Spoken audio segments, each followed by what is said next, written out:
आज इस वीडियो में मैं बात करूंगा कि अगर आप कोई इमूवेबल प्रॉपर्टी परचेज़ करते हैं किसी एनआरआई से, मतलब अगर आपका जो सेलर है वो एनआरआई है, तो आपको उस प्रॉपर्टी के केस में टीडीएस कितना काटना होता है एंड उससे रिलेटेड जो भी फॉर्मेलिटीज़ हैं मैं आज इस वीडियो में डिटेल में डिस्कस करूँगा। हेलो दोस्तों, मैं रिजवान सैफ़ी। उम्मीद करता हूँ आप सब लोग ठीक होंगे। आज इस वीडियो में मैं बात करूँगा कि ये जो टीडीएस एप्लीकेबल होगा किस सिचुएशन में एप्लीकेबल होगा, एंड एप्लीकेबल होगा तो उसमें टीडीएस किस रेट से आपको काटना है, किस अमाउंट पे काटना है एंड कब तक उसको डिपॉजिट करना है, एंड इसके डिपॉजिट करने की क्या प्रोसेस रहेगा आपका। एंड इसके अलावा मैं कुछ दूसरे इंपॉर्टेंट पार्ट्स पे भी डिस्कशन करूँगा, लाइक इन केस नहीं किया तो क्या पेनल्टी लगेगी, एंड दूसरे इंस्टॉलमेंट के केस में कैसे आपको टीडीएस पे करना है, राइट। देखिए, अगर मैं एप्लीकेबिलिटी की बात करूं कि टीडीएस कब एप्लीकेबल होगा, तो आपको बेसिकली 3 क्राइटेरिया चेक करने हैं। पहला क्राइटेरिया है कि जो बायर होगा बेसिकली वो कोई भी पर्सन हो सकता है, चाहे इंडिविजुअल हो, एचयूएफ हो, partnership firm, LLP, private limited, कोई भी हो सकता है, right. But in case of seller वो बेसिकली नॉन रेजिडेंट होना चाहिए, ठीक है। तभी जो मैं इस वीडियो में बता रहा हूँ वो सब फॉर्मेलिटीज़ एप्लीकेबल होंगी, ठीक है। तो buyer can be anyone, resident और non resident, but seller must be non resident, ठीक है। एंड थर्ड कंडीशन आपको चेक करनी है कि जो आपका ट्रांजैक्शन है वो इमूवेबल प्रॉपर्टी का होना चाहिए, चाहे उसमें आप लैंड परचेज कर रहे हैं, ऑफिस ले रहे हैं या कोई रेजिडेंशियल प्रॉपर्टी देख रहे हैं, ठीक है। तो इमूवेबल प्रॉपर्टी का केस है तो ही आप पर टीडीएस की एप्लीकेबिलिटी चेक की जाएगी। एंड देखिए, मोस्ट इंपॉर्टेंट पार्ट ये है कि एनआरआई के केस में ट्रांजैक्शन की वैल्यू मैटर नहीं करती है। इवन आप किसी से 10 लाख की भी प्रॉपर्टी खरीद रहे हैं तो भी आपको टीडीएस डिडक्ट करना है, right. So this is the most important part. And in case आपका जो सेलर है वो रेजिडेंट होता है तो उस केस में 1% टीडीएस डिडक्ट करना होता है। उसके रिगार्डिंग मैं पहले एक वीडियो बना चुका हूँ जिसका लिंक मैं डिस्क्रिप्शन में भी दे दूँगा, एंड ऊपर आप इस साइड भी क्लिक करके देख सकते हैं, राइट। तो बेसिकली अगर मैं कंक्लूड करूँ तो बायर कोई भी हो सकता है, सेलर नॉन रेजिडेंट है, एंड आप इनमूवेबल प्रॉपर्टी में डील कर रहे हैं या परचेज कर रहे हैं तो आपको टीडीएस काटना ही काटना है। एंड देखिए, अगर मैं रेट ऑफ टीडीएस की बात करूँ किस रेट से आपको टीडीएस काटना है, तो इसमें बेसिकली आपको देखना है जो कैपिटल गेन हो रहा है वो शॉर्ट टर्म है या लॉन्ग टर्म है। एंड ये डिसाइड होगा कि जो प्रॉपर्टी सेलर ने होल्ड की हुई है, अगर वो 2 साल से ज़्यादा होल्ड की थी तो उस केस में उनको लॉन्ग टर्म कैपिटल गेन होगा, एंड इन केस 2 साल से कम होल्ड की थी वो प्रॉपर्टी तो उनको शॉर्ट टर्म कैपिटल गेन होगा। देखिए, ये इसलिए निकालना होता है क्योंकि लॉन्ग टर्म शॉर्ट टर्म के हिसाब से रेट जो हैं टीडीएस के वो चेंज हो जाते हैं। तो अगर मैं बात करूँ शॉर्ट टर्म कैपिटल गेन, तो इस केस में बेसिकली जो भी स्लैब रेट होता है इंडिविजुअल के केस में उसी के अकॉर्डिंग टीडीएस काटना है, right. But in case long term capital gain आ रहा है उनको, तो उसके लिए मैंने ये चार्ट दिया हुआ है, इसके हिसाब से आपको रेट अपने फाइनलाइज करनी है, ठीक है। तो इसको बेसिकली मैंने 3 कैटेगरी में बांटा हुआ है। इन केस ट्रांजैक्शन की वैल्यू लेस देन 50 लाख है, 50 lakh to 1 CR and above 1 CR, ठीक है। तो इन केस ट्रांजैक्शन की वैल्यू जो प्रॉपर्टी की सेल वैल्यू है, रजिस्ट्री वैल्यू, वो 50 लाख से कम है तो आपका जो टैक्स रेट आएगा 20% ये होगा आपका, एंड 4% सेस को मिला के आपको 20.8% के अकॉर्डिंग टीडीएस काटना है। ये जो भी आपकी ट्रांजैक्शन वैल्यू होगी उस पर लगेगा। देखिए, मैं एक अगर एग्जांपल के थ्रू समझाऊं, लेट सपोज किसी ट्रांजैक्शन की वैल्यू इमूवेबल प्रॉपर्टी की 40 लाख थी, एंड उस केस में आप जो कवर होंगे बेसिकली इस कॉलम में कवर होंगे जिसका रेट है 20.8%। तो 20.8% इसका निकालेंगे तो 9,52,000 आपका टीडीएस की वैल्यू आएगी। तो इस केस में आपको 9,50,000 टीडीएस डिपॉजिट करना है, राइट। देखिए, एनआरआई के केस में जो हमें टीडीएस डिडक्ट करना होता है वो ग्रॉस अमाउंट पे करना होता है, ना कि कैपिटल गेन अमाउंट पे। इसमें बेसिकली हमारे पास ऑप्शन होता है एनआरआई के केस में कि हमें जो टीडीएस काटना है वो जो उसको प्रॉफिट हो रहा है उस पर काटना है या ग्रॉस वैल्यू पे। तो वो इस वीडियो में मैं आगे डिस्कस करूँगा, ठीक है। तो फिलहाल मैं मान के चल रहा हूँ कि ग्रॉस अमाउंट पे आपको टीडीएस काटना है, ठीक है। तो ये आएगा इन केस प्रॉपर्टी की जो ट्रांजैक्शन वैल्यू है 50 लाख टू 1 करोड़ होती है, जो आपको टीडीएस काटना है 22.88% के हिसाब से काटना है। एंड इन केस आपका जो ट्रांजैक्शन वैल्यू है 1 CR से ऊपर है तो उस केस में आपको 23.92 के हिसाब से टीडीएस काटना है।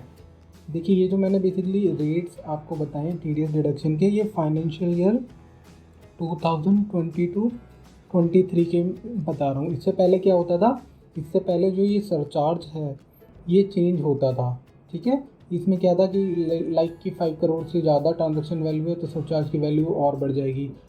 बट अभी जो बजट आया है, बजट 2022, उसने ये फिक्स कर दिया है कि सरचार्ज की वैल्यू 15% ही रहेगी, राइट, उससे ज़्यादा नहीं जाएगी 1 CR से ऊपर।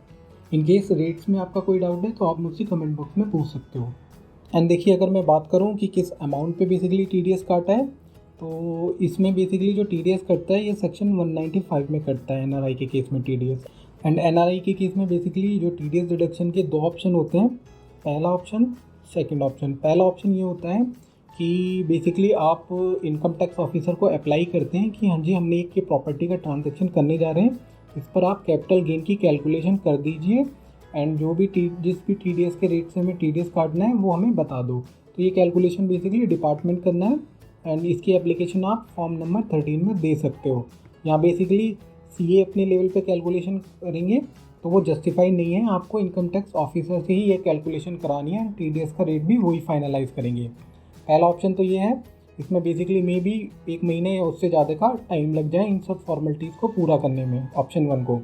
बट सेकेंड ऑप्शन ये होता है कि आप टोटल सेल प्राइस जो है उसी पे टीडीएस काट लीजिए, तो उस केस में हमें डिपार्टमेंट से कोई परमिशन लेने की ज़रूरत नहीं होती है, क्योंकि यहाँ पे हम क्या कर रहे हैं, ज़्यादा ही टीडीएस डिडक्ट कर रहे हैं क्योंकि टोटल वैल्यू पे हम टीडीएस काट रहे हैं। तो इन केस आपको इन सब फॉर्मेलिटीज़ में नहीं पड़ना, डिपार्टमेंट जाना, एप्लीकेशन अप्लाई करना एंड ऑल, तो उस केस में आप टोटल सेल प्राइस पे टीडीएस काट सकते हैं, डिपॉजिट कर सकते हैं। एंड जो भी ये टीडीएस डिडक्ट होगा वो बेसिकली आप अपनी आईटीआर फाइल करके उसको रिफ़ंड भी ले सकते हैं या आपके टैक्स में ही एडजस्ट भी हो जाएगा। तो टीडीएस बेसिकली आपका एक्सपेंस नहीं है, ये आप बाद में रिफ़ंड भी ले सकते हो। इट डिपेंड्स कि आपका टैक्स पेबल कितना बन रहा है। देखिए, जो टीडीएस डिडक्शन की अल्टीमेट लायबिलिटी है वो बेसिकली बायर की है। कल को कुछ भी होगा, डिपार्टमेंट बायर को पकड़ेगा, पेनल्टी एंड ऑल जो भी टीडीएस की रिकवरी होगी वो बायर से होगी। तो इट मीन्स ये बायर की रेस्पॉन्सिबिलिटी है कि उसने सही टीडीएस काटा है, ठीक है। इन केस गलत टीडीएस कट गया है या टीडीएस काटा है नहीं, तो डिपार्टमेंट बेसिकली सेलर्स से कुछ नहीं लेना देना है उसका, वो आपके बायर को पकड़ेंगे एंड उनसे रिकवरी भी करेंगे। एंड देखिए, ड्यू डेट की बात करूं कि ये जो आपने टीडीएस डिडक्ट किया है ये आपको within 7 days from the end of the month in which the deduction has been made, मतलब जिस भी महीने में आपने सेलर से टीडीएस डिडक्ट किया उस महीने के लास्ट से 7 days, लेट सपोज आपने अप्रैल में टीडीएस डिडक्ट किया, ठीक है, तो आपको अप्रैल महीने के लास्ट से विदिन 7 days टीडीएस डिपॉजिट करना है। इट मीन 7 मई तक आपको टीडीएस डिपॉजिट करना है, अदरवाइज वो लेट माना जाएगा, फिर आप पे इंटरेस्ट या पेनल्टी लग सकती है, ठीक है। तो 7 days के अंदर from the end of the month आपको टीडीएस डिपॉजिट करना है। एंड देखिए, इसमें कंप्लीट प्रोसेस क्या होती है टीडीएस डिपॉजिट की एंड रिटर्न फाइल करने की। इसमें बेसिकली जो भी बायर होगा उसको 10 के लिए अप्लाई करना है, जो ये टीडीएस जमा होगा वो 10 के बेसिस पर ही होगा, ठीक है। एंड इसमें आपको 7 to 10 days लग सकते हैं 10 नंबर आने में। उसके बाद आप टीडीएस की पेमेंट कर सकते हो, जो कि 1 से 2 दिन में ईजिली हो जाती है। एंड जब आपकी टीडीएस की पेमेंट हो जाएगी तो आपको बेसिकली टीडीएस की रिटर्न फाइल करनी है फॉर्म 27Q में, ठीक है। एंड इस रिटर्न को फाइल करने में बेसिकली 2 वर्किंग डेज लगते हैं, बट उसमें ड्यू डेट का हमें वेट करना होता है, वो मैंने यहाँ पे चार्ट में आपको समझाया हुआ है।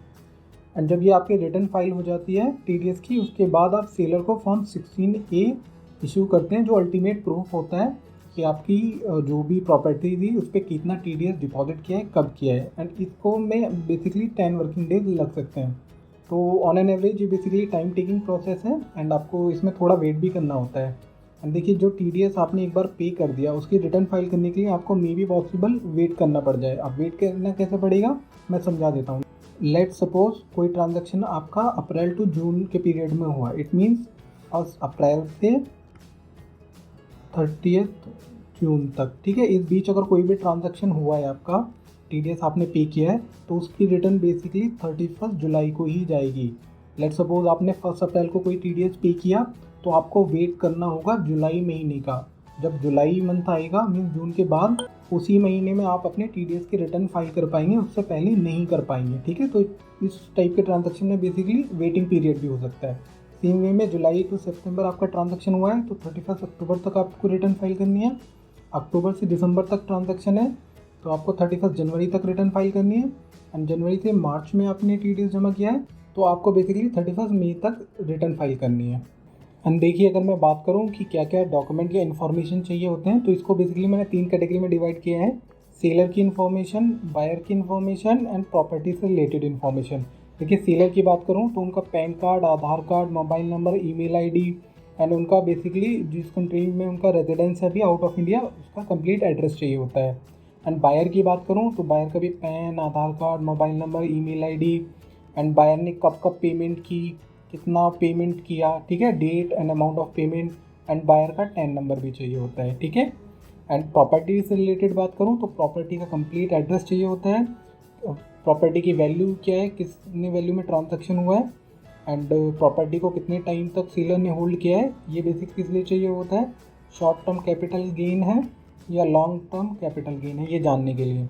एंड अगर कोई एग्रीमेंट भी हुआ है इनके बीच में तो डेट ऑफ एग्रीमेंट भी चाहिए होती है। तो ये बेसिकली सारी डिटेल्स हैं जो अपनी टीडीएस रिटर्न फाइल करने में काम आती है, राइट।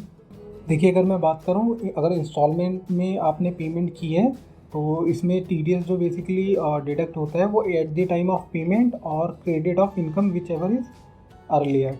इन दोनों में से जो भी पहले होगा तब आपको टीडीएस काटना पड़ेगा एंड आपको हर इंस्टॉलमेंट में टीडीएस काटना होगा, राइट। एंड लेट सपोज आपने टीडीएस डिडक्ट कर लिया बट आप टाइम से उसको डिपॉजिट नहीं कर पाए या डिपॉजिट कर दिया तो उसकी टीडीएस की रिटर्न टाइम से नहीं फाइल कर पाए, तो क्या होगा। देखिए इन केस आप टीडीएस लेट डिपॉजिट करते हैं या आप ने टीडीएस काटा ही नहीं तो उस केस में आपके ऊपर 1% टू 1.5% पर मंथ के हिसाब से बेसिकली टीडीएस अमाउंट का इंटरेस्ट लगेगा, लेट पेमेंट इंटरेस्ट, ठीक है। एंड इन केस आपने लेट रिटर्न फाइल की है तो आप पर 200 पर डे की पेनल्टी भी लगेगी। एंड थर्ड पेनल्टी है कि ऑफिसर चाहे तो आप पर अप टू 1 लाख की पेनल्टी लगा सकता है। तो ये वाली 200 पर डे की तो मैंडेटरी पेनल्टी है एंड ये 1 लाख वाली पेनल्टी बेसिकली ऑप्शनल है ऑफिसर के पार्ट पे, अगर ऑफिसर चाहेगा तो लगेगी। तो लेट सपोज अगर मैं 200 पर डे वाला एग्जांपल लूँ, आपने अपनी रिटर्न 30 डेज़ लेट कर दी तो 30 डेज़ के हिसाब से 200 पर डे की अगर मैं बात करूँ तो आपका बेसिकली 6000 तो सीधा ये पेनल्टी बनेगी, इंटरेस्ट अलग बनेगा, ठीक है। एंड ये वाला ऑफिसर को पावर है कि वो पेनल्टी लगा दे। तो मैं आपको हमेशा एडवाइस करूँगा कि टाइम से अपनी सारी फॉर्मेलिटीज़ करा लीजिए, अदरवाइज़ अननेसेसरी इंटरेस्ट या पेनल्टी लगती है। आई होप ये वीडियो आपको अच्छा लगा होगा एंड आपके मैक्सिमम डाउट्स क्लियर हो गए होंगे। इन केस आपका कोई डाउट है तो आप मुझसे कमेंट बॉक्स में पूछ सकते हैं। Thank you for watching this video.